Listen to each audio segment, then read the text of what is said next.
Hello, welcome to Livy's Ranger Garage. On this YouTube channel, I hope to produce a series of videos teaching you about automotive electrical systems. We will cover basic electricity, how to troubleshoot electrical problems, and how to add and modify circuits in your vehicle. These videos are primarily aimed at owners of Ford Rangers, Explorers, and Bronco 2s, but most of the principles here will also apply to other vehicles. My name is Eric, and this channel is named for my dog Livy. I hope you find these videos useful. Thanks for watching. Well, good morning, folks. Here we are in Livy's Ranger Garage, also known as Curious Hound Overland. And today, we're going to be making some repairs. I was out a few nights ago and broke both of my manual hubs while I was trying to climb a waterfall in a creek.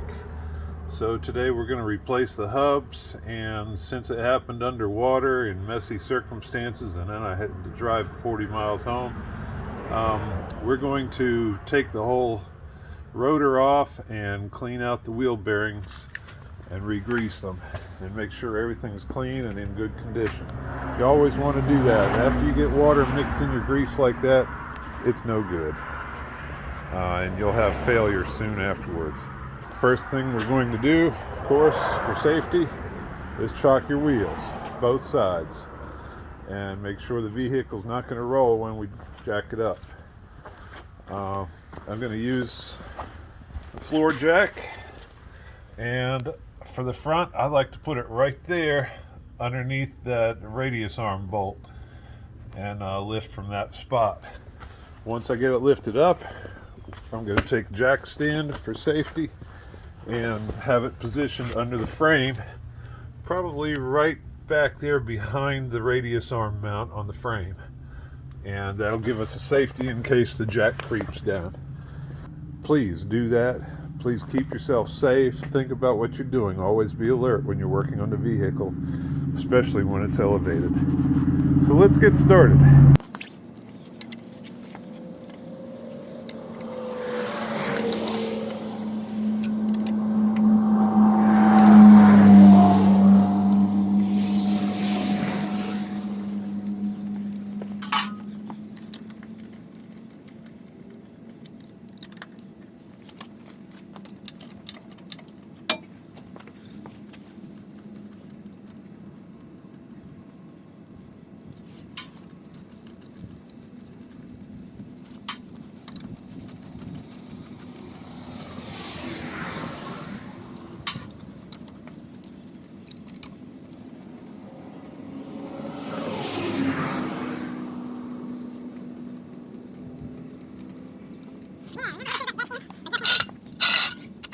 Yeah, remember what I said about the jack stand for adjusting the frame? Don't forget that.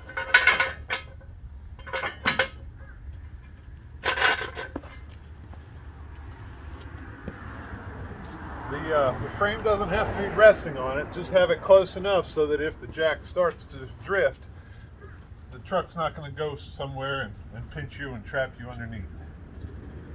Now, if you're doing a job replacing transmission or stuff like that where you're working up underneath and you got the wheels off, yeah, you want the vehicle frame resting on the jack stand. So first we get the wheel off, put it out of the way.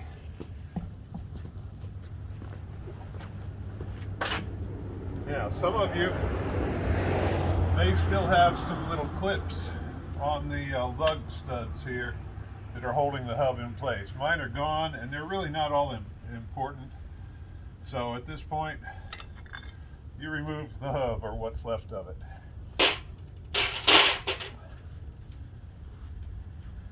And I can see a little bit of rust already in here on stuff that didn't have a good coating of grease. My grease is nasty. Okay, I did drive 40 miles or so with this exposed after being in a creek when it broke. So the water was up over my rock sliders when it happened. Next thing we're going to do, let me get the camera in here closer if I can.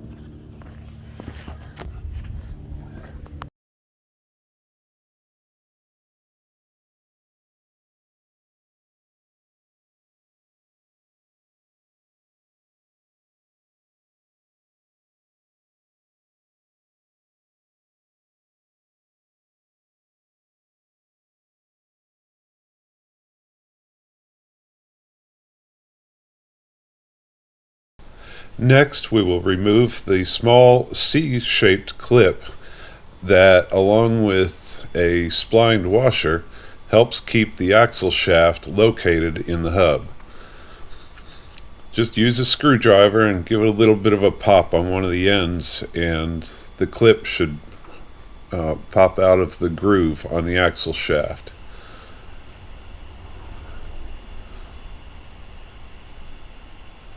There it is. After that, remove the splined washer. This is a Dana 35 axle and it just has this splined washer. The older Dana 28 axles had a better design with a couple of washers and a little thrust bearing in there that was much more forgiving of abuse if people left their hubs locked in a lot. But this works fine on the Dana 35 as long as you keep that in mind and don't leave your hubs locked in unless you need them. Now get your hub nut socket and remove the outer lock nut. There are two lock nuts with a special tabbed washer in between them that set the bearing preload and keep your bearings in place for your front wheels.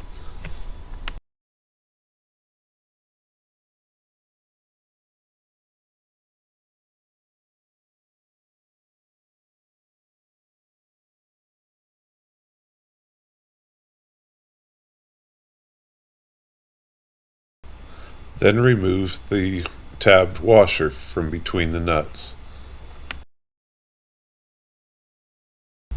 I'm slightly out of order here. Before removing the nuts for the bearings, we should have removed the brake caliper. So I'll do that before I take off the inner nut. The brake caliper is held in place by some slide pins. They're kind of funny looking things. They look like thick sheet metal with a piece of rubber in between them.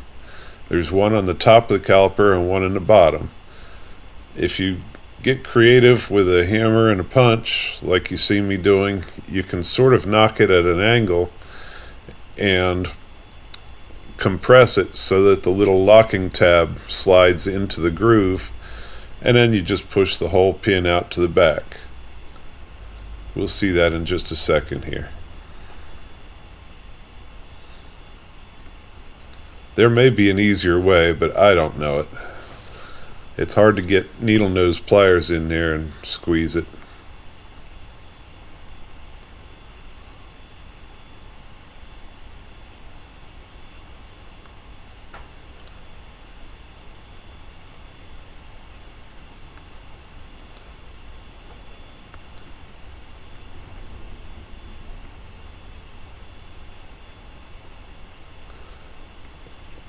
Do the same for the bottom.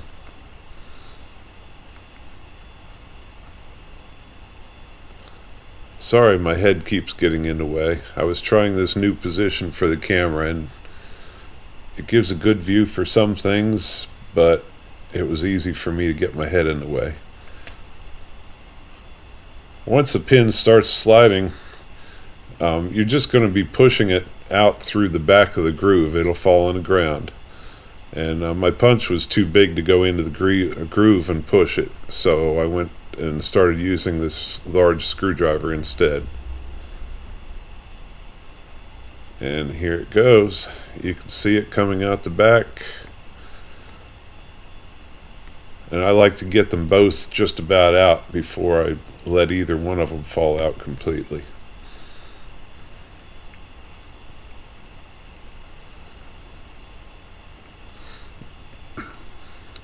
Just moving around for a better view.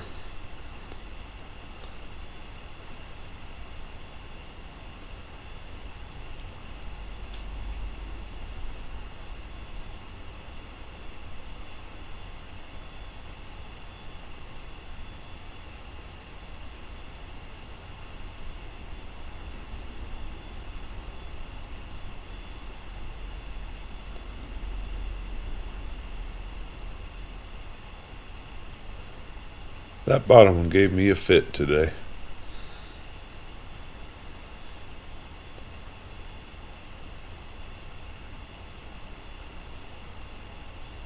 These may be a challenge if you're from the northern part of the country where you have a lot more rust issues than we do here in the south. There you saw the bottom one fall out of the groove and the top one fell out. And there's the two slide pins.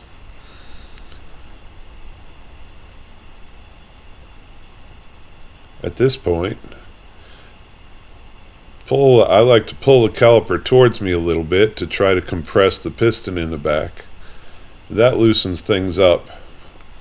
Sometimes you can get a pry bar in somewhere behind it or whatever and get a little more leverage. Once you loosen that, then just wiggle it and slide it out.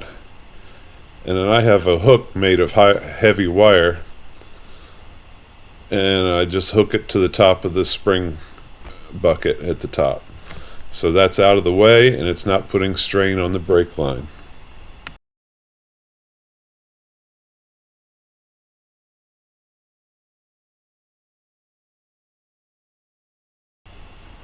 Now we can remove the inner bearing nut.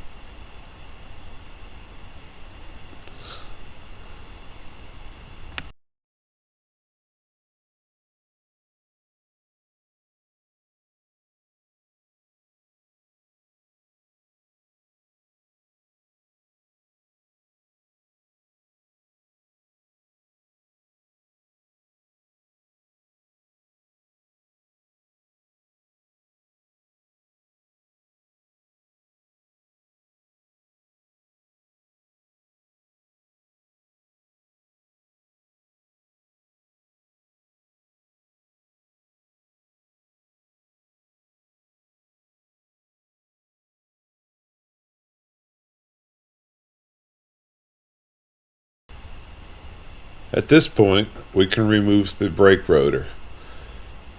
It may be a little bit of a challenge. There's a lip seal on the back. That's the rear wheel seal.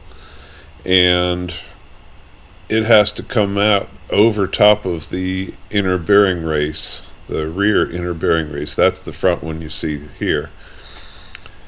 And sometimes those bearing races will be stuck to the spindle a little bit and they don't slide off easy. So it takes a little bit of force to pull the rotor and get that rubber lip seal to expand and come over top of the bearing race and rolling element back there. You can carefully use pry bars and things like that, and you'll see this pop off in just a minute.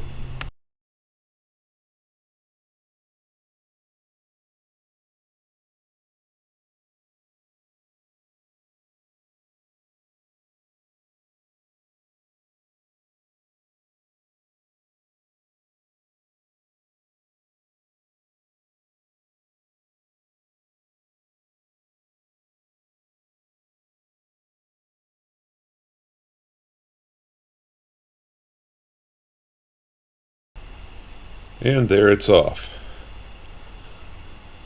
And the actual wheel seal actually came out of the rotor and it stayed on back there. So that's part of what we'll be pulling off next.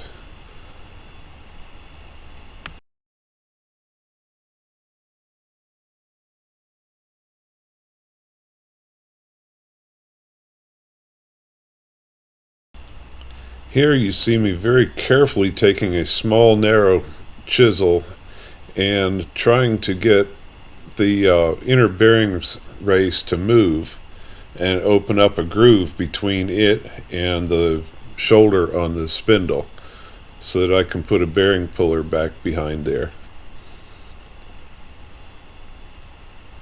You want to be careful when you're doing this because you don't want to damage any of the machined surfaces on the spindle. You don't want to damage that shoulder, and you do not want to damage the journals where the bearing races ride.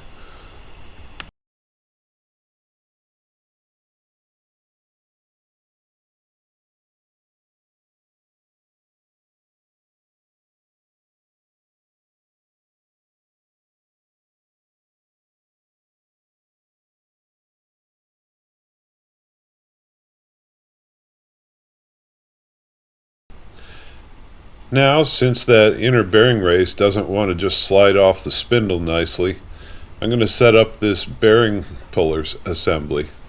The silver part on the end is called a bearing splitter, and it has a narrow part that goes in between the bearing race and the shoulder on the spindle. You want to get that in there so that it's behind that bearing race and lock it in place with these nuts and studs that you see there. Once you get that in position, then you set up the rest of the puller assembly so that it pushes on the spindle, and as it pushes the spindle, it pulls the bearing off. You'll see all that in just a couple minutes here.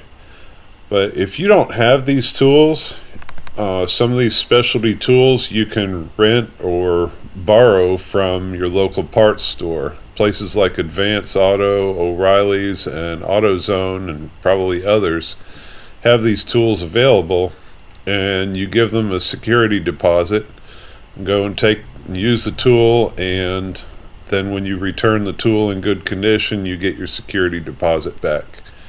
You can do that, or you can go to Harbor Freight and get these tools. Some of these tools I'm using, like this bearing puller set and the bearing and race driver set that you'll see me use later, I went ahead and bought them from Harbor Freight. You can get better versions either on the internet, eBay, Amazon, or wherever. Northern Tool, or even some of the better parts places, like if you order from Summit Racing or somebody like that, they'll have better quality tools, and you can buy them and you'll have them for the next time you want to do the job also. But some of these, I've found that the Harbor Freight version is more economical, and it works fine and lasts a long time for home use.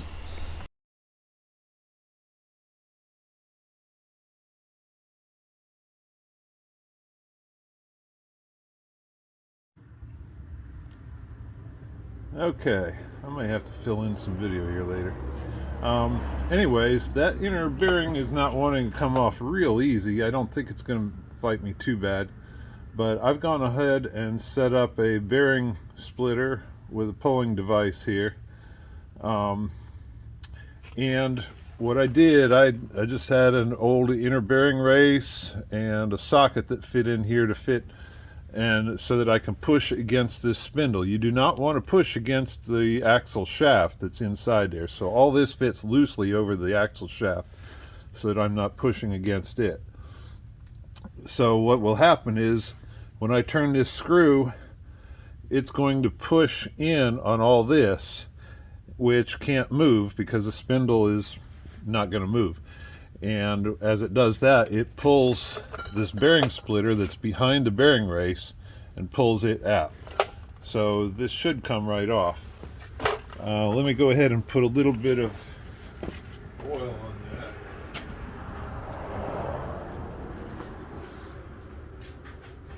that.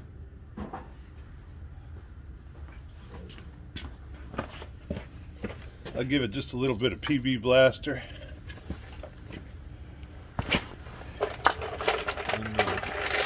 This should slide pretty easy. Alright, I'm tightening down.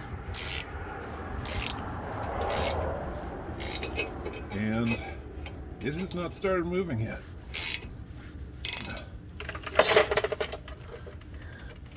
And it doesn't look like I'm really completely in behind the bearing race. I'm just pulling the rolling element off. So let me release the pressure here. I didn't get my bearing splitter in there quite far enough.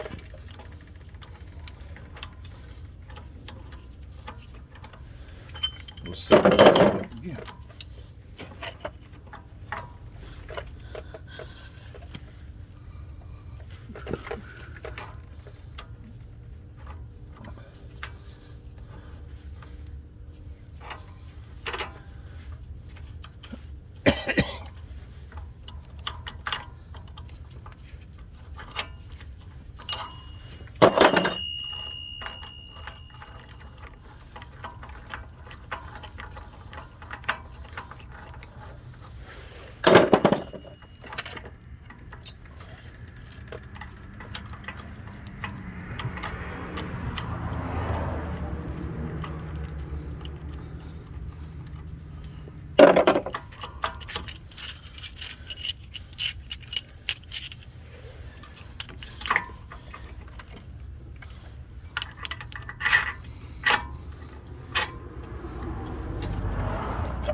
All right, we're ready to try this again.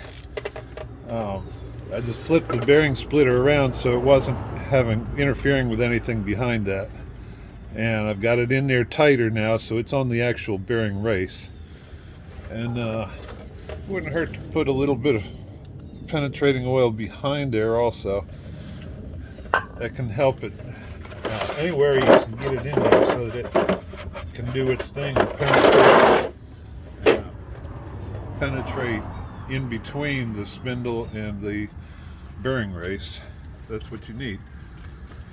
So let me start tightening down on this again.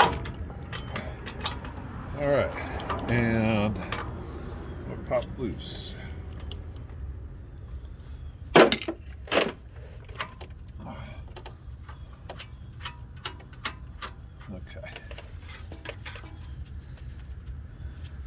All right. I think the bearing moved a little bit, and that allowed me to get this is called a bearing splitter. Allowed me to get that further in behind there. Okay, and now you can see the bearing is coming really pretty easy, so I think our spindle's okay. The bearing felt pretty rough, so that's going to get replaced.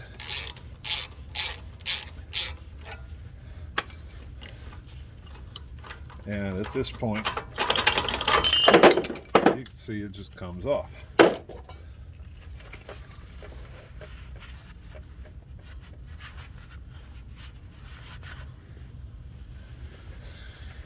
Yeah, and here's this inner wheel seal, and I bought new wheel seals, so that's trash at this point. And let's just clean this up a bit here.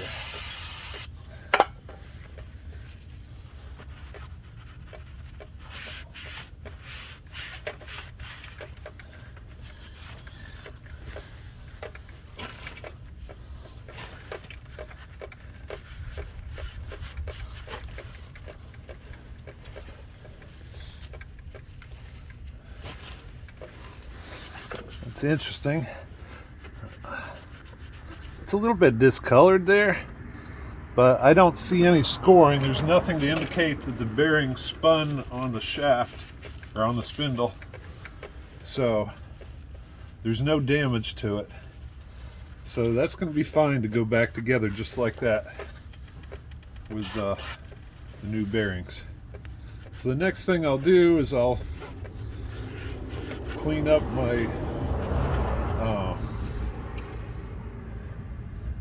the rotor. I'm going to remove the outer races to the bearings. A bearing consists mostly of 3 different parts. Okay, what you have is the inner race, which is this solid steel part here, which sits on your shaft or spindle. And then you have what they call the rolling element. That's this cage with the rollers, in ball bearings. They would look like balls on it. Wow.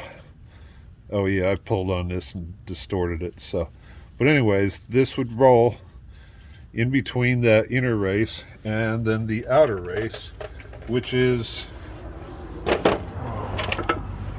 are 2 outer races inside. I hope you can see that inside the rotor here. And I'm going to take a hammer and a punch, and or maybe my press, and I'm going to press those out of there. They go different directions, so the rear one has to press out to the rear and the front one has to press out to the front. But a hammer and a press, or a hammer and a punch, and you can get those out and put new ones in pretty easy, and I'll try to video some of that here in a little while.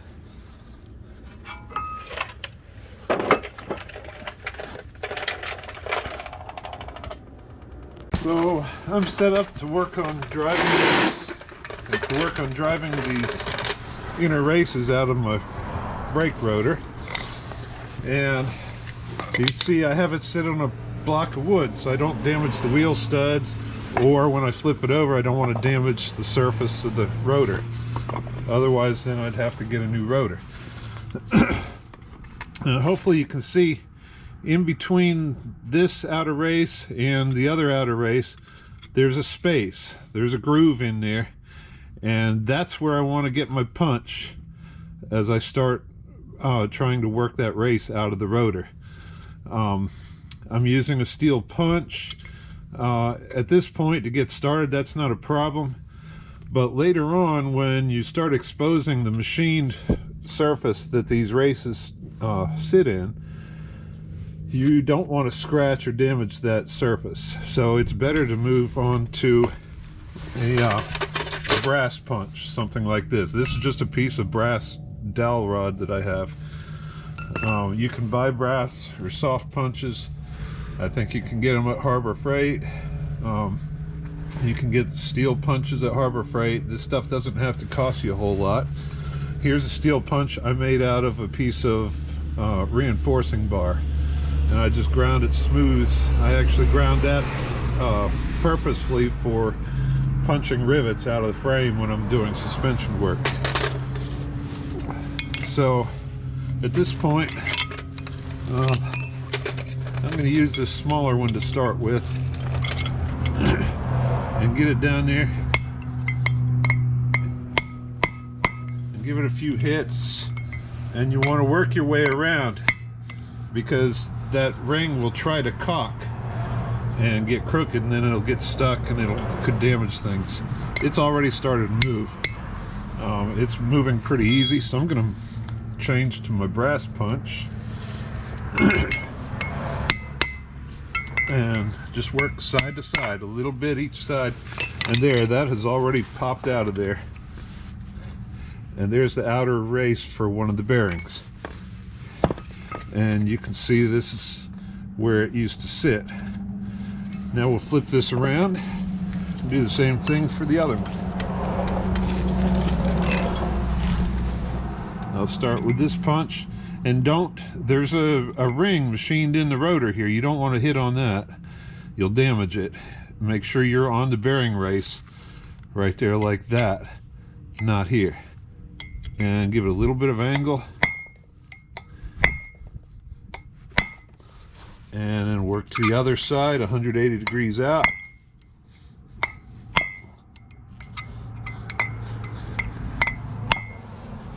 And this is the race for that inner bearing, the one that was starting to get damaged from the water and debris. So it's a little more stuck. Oh, but it's moving. And you can sort of feel it and even hear it when it moves, and then when it stops moving. You can tell. And that is moving. Again, I'm going to move to my brass punch.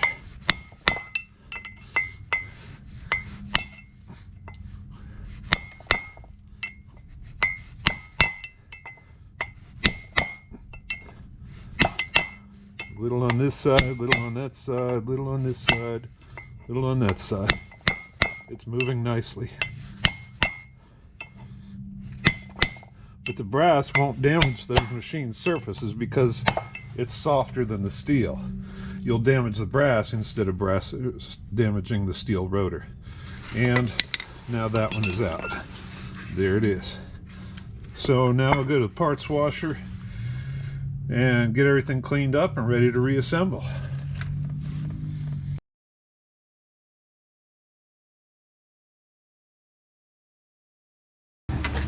Next thing we're going to do is we got to pack the bearings with new grease.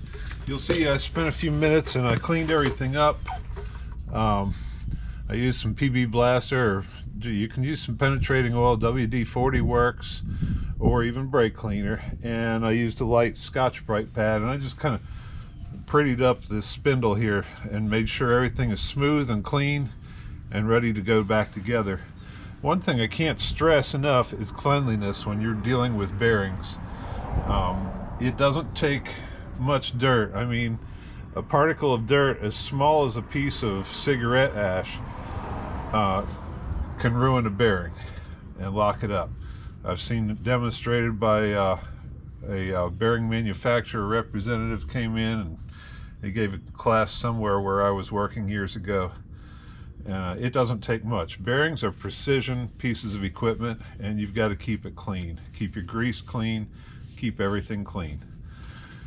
So, and you'll notice I'm starting to get a little bit of wear, some grooving back here where the seal rides on the spindle. Probably next time I do this, I'm going to need a new spindle. I'm not sure if they make a repair sleeve to go on there or not, but I think at that point I would just go ahead and put a new spindle on it. But I think it's okay for this time around, and I'll keep an eye on it. So there's a bunch of videos out there about packing bearings, but I'm not going to go into that a whole lot, but just make sure your bearing is packed real good.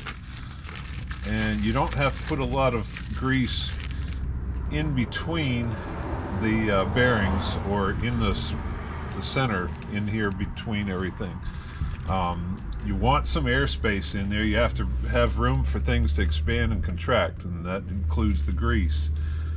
And just for the grease to move around and give good lubrication. It is possible to overpack or to put too much grease in bearings. And it's a little harder to do on these, but it actually, with too much grease, you end up increasing the friction. You actually add friction in there because then that rolling element has to move through all that grease. And if there's too much and it's hard to push the grease out of the way, then it starts creating heat, and heat destroys bearings and destroys grease. So I'm going to pack this, and also we need to put the outer race in the rotor. And we've got 2 of those to do, and I think I'll do that first here.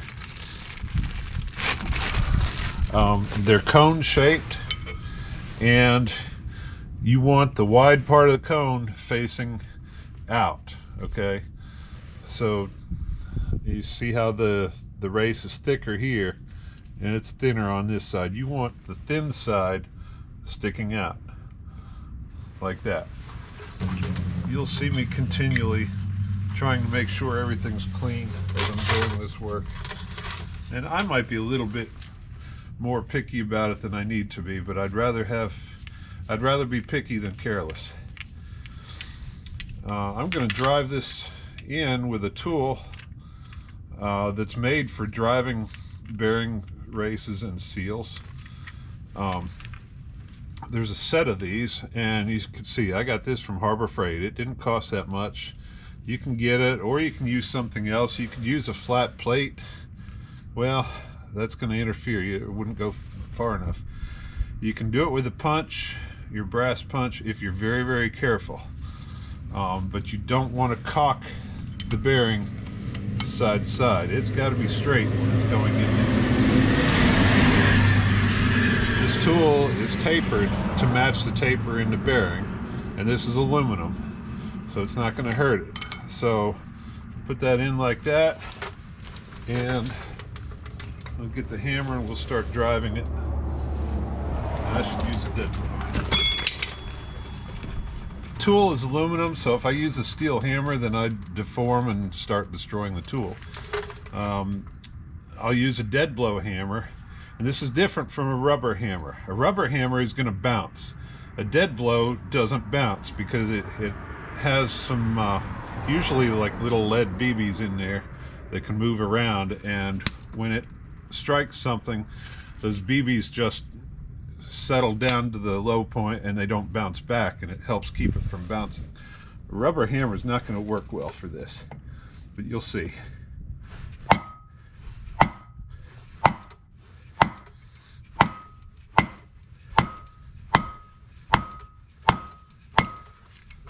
And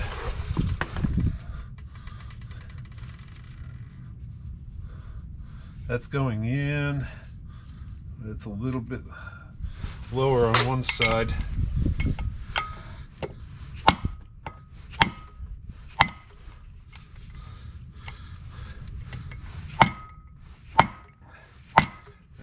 did, I cocked the tool a little bit to give a little extra push on that side that was high. So I evened it out again. And I think we're almost there. You can see that bearing race is down there to the bottom of the groove where the lip seal is going to go. But we still have a groove showing before we get to this center rib. So I'm not there yet.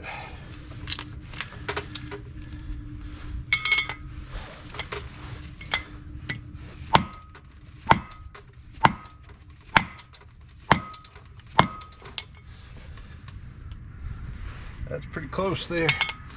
Let's give it one more. We'll look at it again.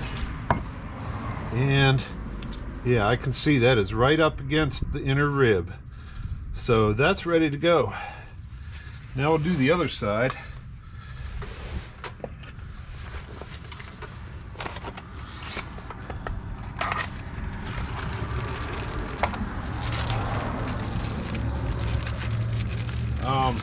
In some vehicles you may have to be careful. They might have a different size bearing between the inner and the outer.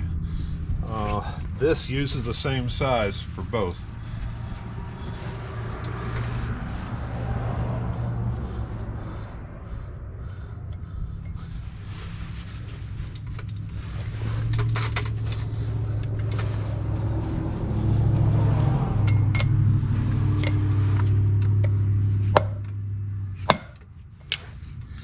Well, that's going in nice.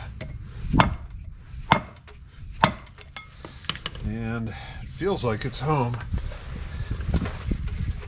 And yeah, as I look in there, it's up against that middle rib. I'll give it one more tap, but that's in there. That's ready.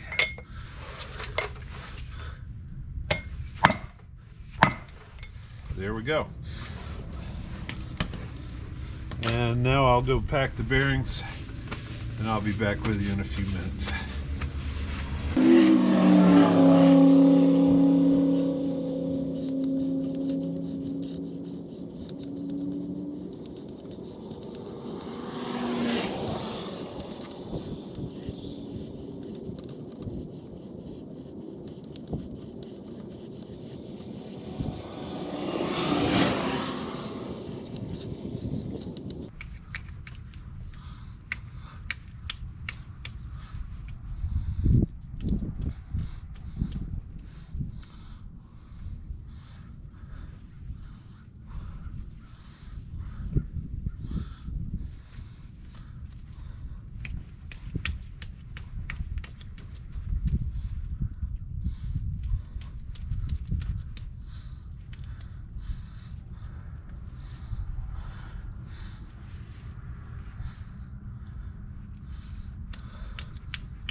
All right.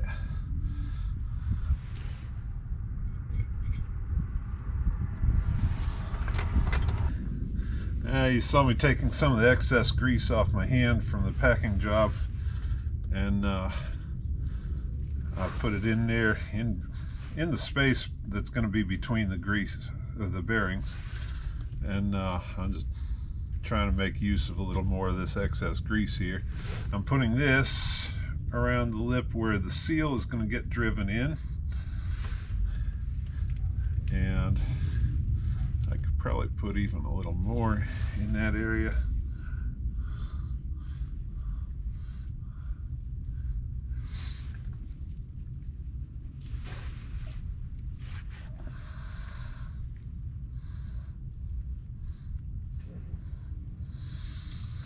Yeah, I think I will.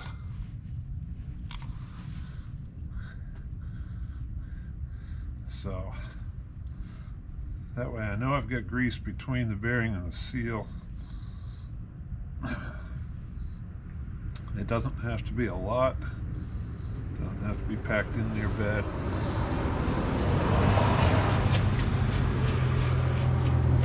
Just kind of giving it a little extra. And I'll do a little bit more of that yet.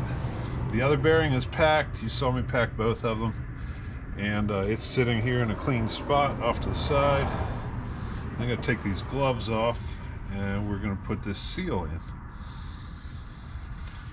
On the back of the rotor, which is what we're looking at, that's where we need the bearing seal to keep water and dirt out of here.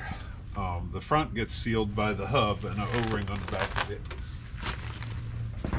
You notice it has a metal part, a metal frame, and then the rubber seal here in the center. And you see it has a lip. I hope you can see that.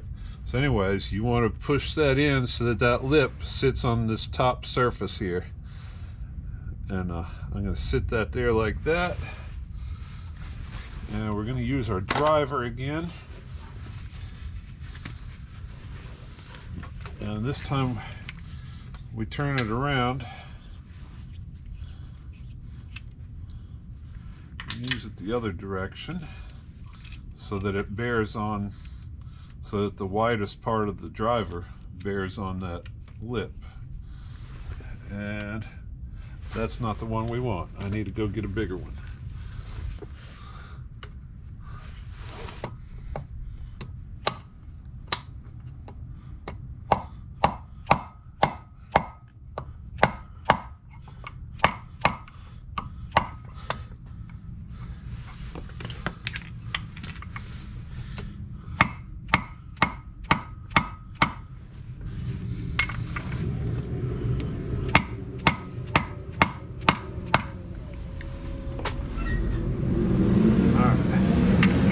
It's a little crooked, but it is going in. And you just want to push that until it's fully seated all the way around. If you want, you can take my brass punch like I had earlier, and I'll just very carefully go all around the outer lip and make sure it's seated.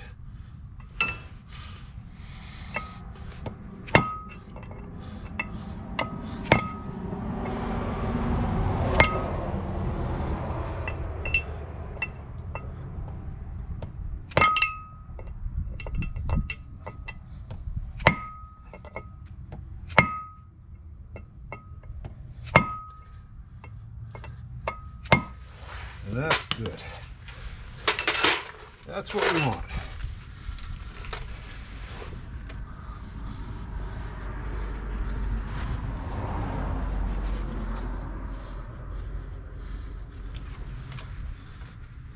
And the next thing we're going to do is this is going to go up on the spindle. So we've got that in there. Let me get some other gloves on. So we've got our inner bearing is in place, and the reason I dropped that rolling element and the inner race into that in before we did the seal is because it's bigger than the seal. I didn't want to have to push it past that seal. Now I'm going to put a little bit of grease on that lip seal. That's going to help it slide up on the spindle easier. And we want that greased anyways. We want that to be a lubricated juncture. And I'll put just a little bit on the spindle itself up here. You can see, when you look at your spindle, you'll see where that seal rides. And just a tiny little thin coat, that's all we need here.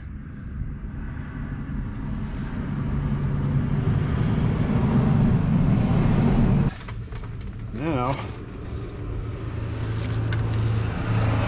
with our other inner race and rolling element already lubed up, we're going to go ahead and put all this back on the spindle. And let me get a little extra.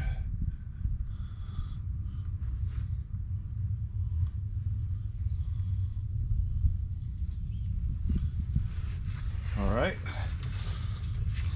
so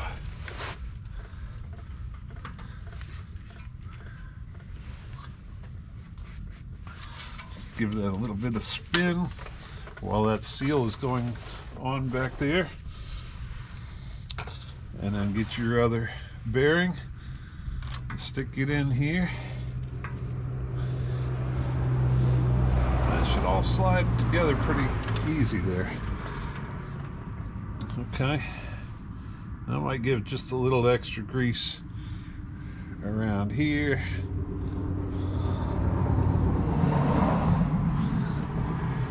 Like I said, it really doesn't need much. You don't want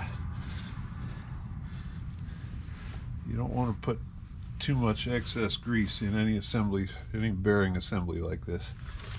All right, get my hands cleaned up. And now we start going back with our bearing nuts to hold all this in place.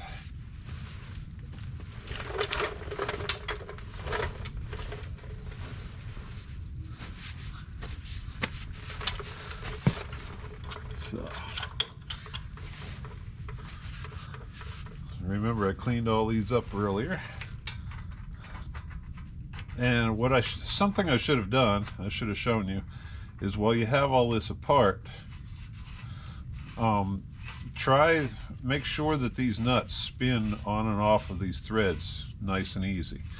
You don't want any burrs or any tough spots, especially up close to where we're going to be torquing the nuts into place, because that can prevent you from getting the bearings seated properly when you're doing the torque sequence.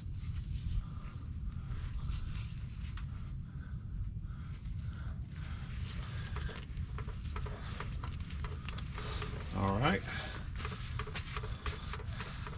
and now put a lid on my grease so I don't get dirt in it.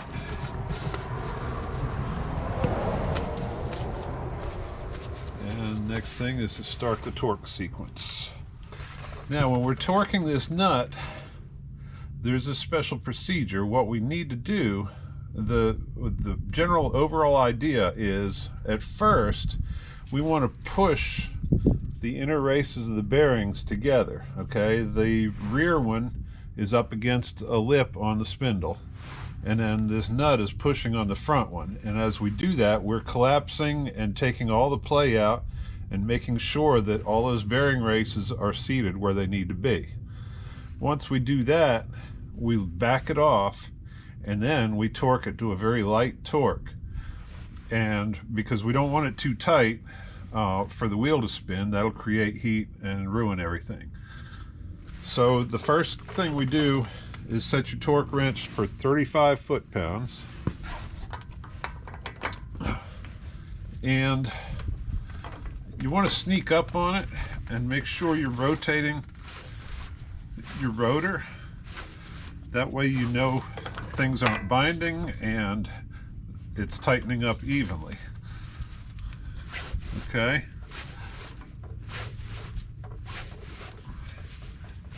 So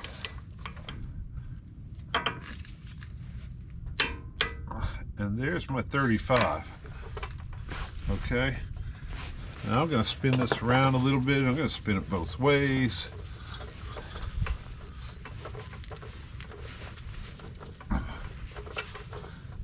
You can see it looks like it's snug. It takes a little bit of force to turn, but that's okay right now.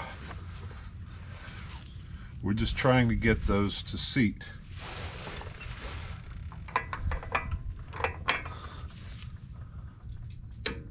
You see, after I did that, I went and retorqued it, and it went a little bit tighter.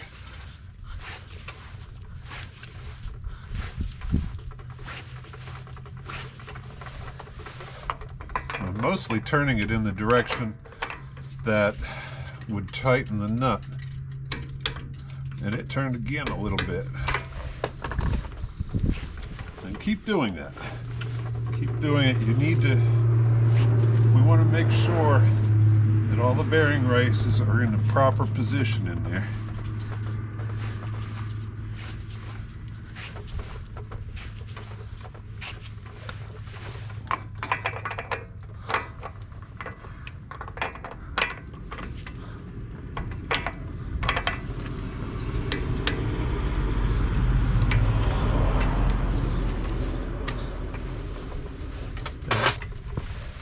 After you do that, we're going to loosen that nut, and then we're going to go for our final torque.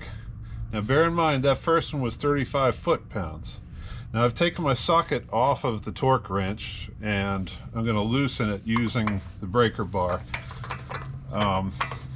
That's just good practice. You don't want to use your torque wrench for anything other than setting torque. So back this off. And back it off a good half a turn. I mean, you can even take it finger loose like that. And then snug it up with your fingers. And now we're going to do the final torque of that nut, which is 16 inch-pounds. So you're going to need an appropriate torque wrench to measure 16 inch-pounds. And cheapest one I could find is just this little beam style, and it works. Make sure that it's calibrated to the 0 before you start, and then you're going to snug this up till you get to 16.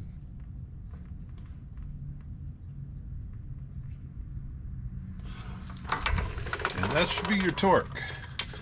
Okay, now we can spin this around and double check it.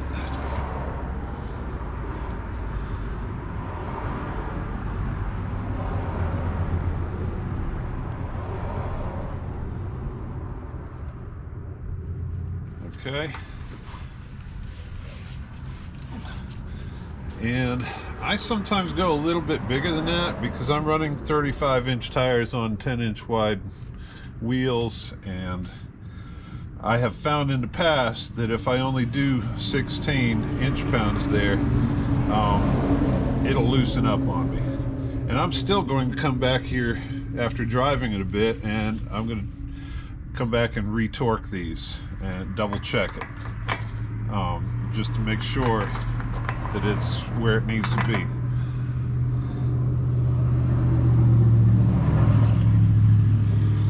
That should be it.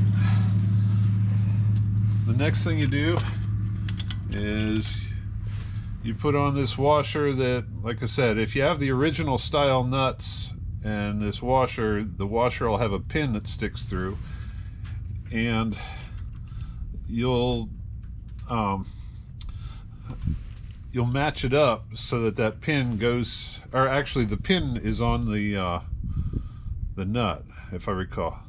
So you'll either put it like this or you'll flip it around like this, and you may have to adjust the position of the nut very slightly in order to make sure that this that one of these holes goes over the pin on that nut. Because the purpose of this washer with a key in it is to prevent that nut from turning when we torque down the outer nut, which is what we're getting ready to do.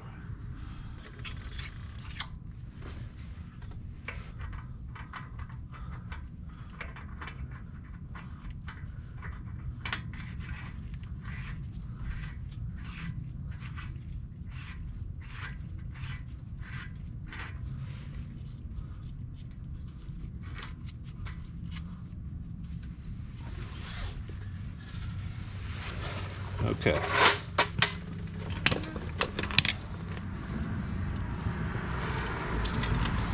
Now we go back to our big torque wrench in foot-pounds, Remember, first we set the bearing positions with 35 foot-pounds, and we backed off the nut and we retightened it to 16 inch-pounds. Make sure you know that you don't miss the difference there. And now this outer nut, which is supposed to keep everything from turning and keep everything in place, this will get tightened up against that washer to at least 150 foot-pounds. And there are a lot of people say that that's not enough. They've had experiences somehow with the nut still backing off periodically. I haven't had that happen, but I'm not going to argue that it hasn't happened to some people. So, and you want to make sure that that inner nut is not spinning when you tighten this.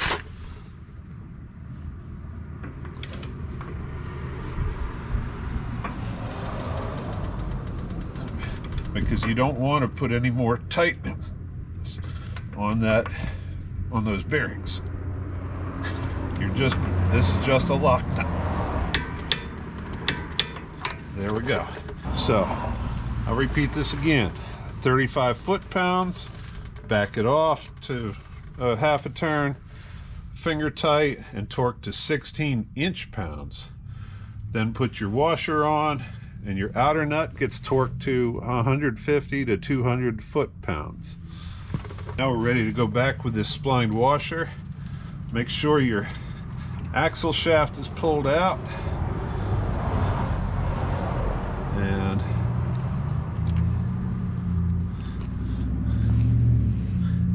put that in, and then this little retaining clip. And where's well,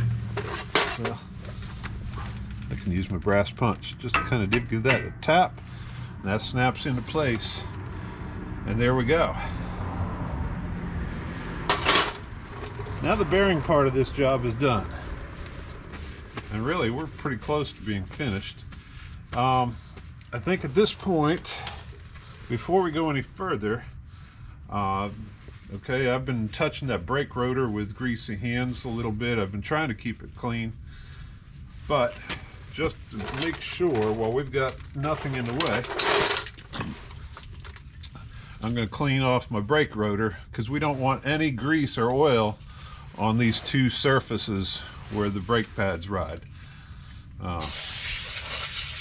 And I don't want to get brake cleaner down in here and dissolve my grease, so spray it on the rag,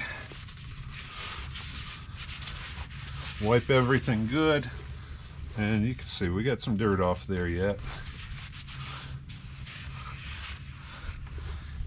And go to the other side of the rag, you wet it down a little bit more again, and I'm just going to hold that back there and turn the rotor.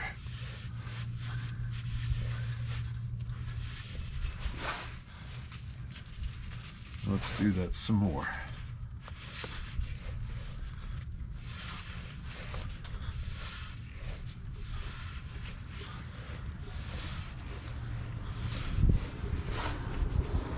Okay, so now I know I've got that clean. Just put some grease.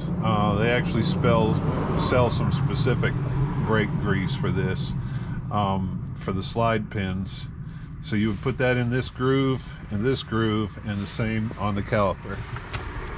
So I'm just going to use a little bit of red tacky. A lot of times I leave that dry, and I'm in South Carolina, where we don't get a whole lot of road salt, and we don't have the rust problems a lot of people up north have.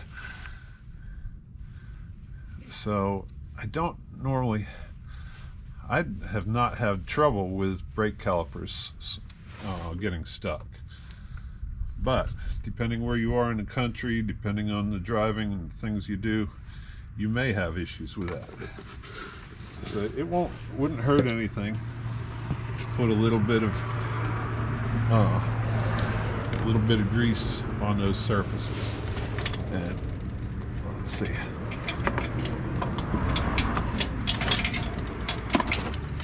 There we go. Get my hook undone.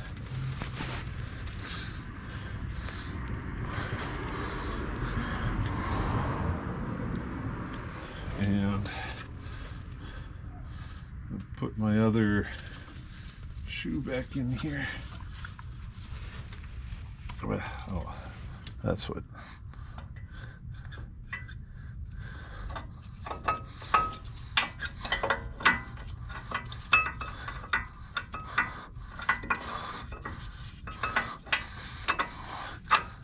There.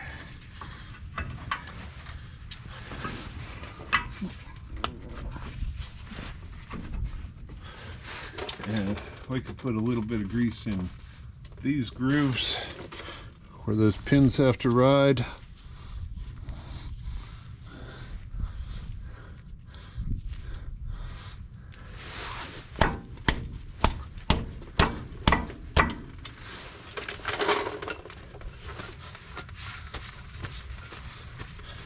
And then we find the pins that we stuck back here. And they go in like this. And like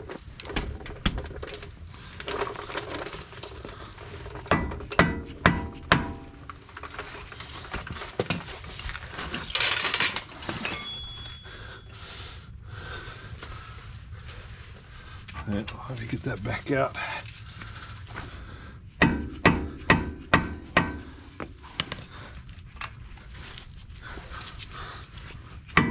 There we go. There. So, pin there. Pin there. Make sure they go past the little bumps that lock them in so they don't come out. There's bumps on each end of those pins. Okay, and there's that. Now, hey, we're ready for a new hub. How about that? I happen to have one right here. These are some spares that I had. They're used. They're all ready to go. Pre-lubricated. I have a video up showing you how to clean and rebuild the worn and mile marker hubs. And that's a pretty simple process. And I'm going to put a little more grease around this O-ring just to help it seal to keep water out.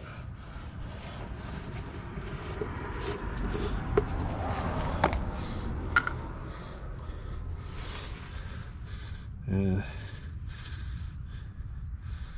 it's okay if it squishes out when I put it together. That's not going to hurt a thing. But I don't want water getting in there.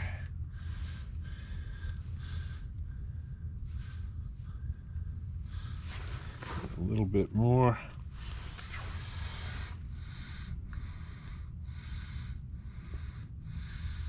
And this is just how I do it. Some people may do it slightly differently, but this is how I do it. Okay, I have that in the free position. That should.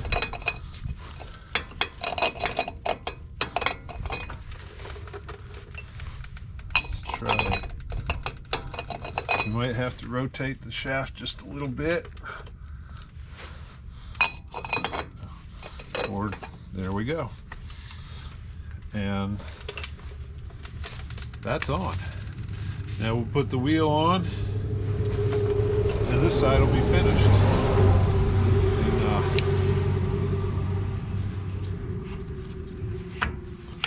okay, I just turned that to lock, and you can see it's locking. I'm going to turn it to free, and I can spin free. So we know that hub's ready to use.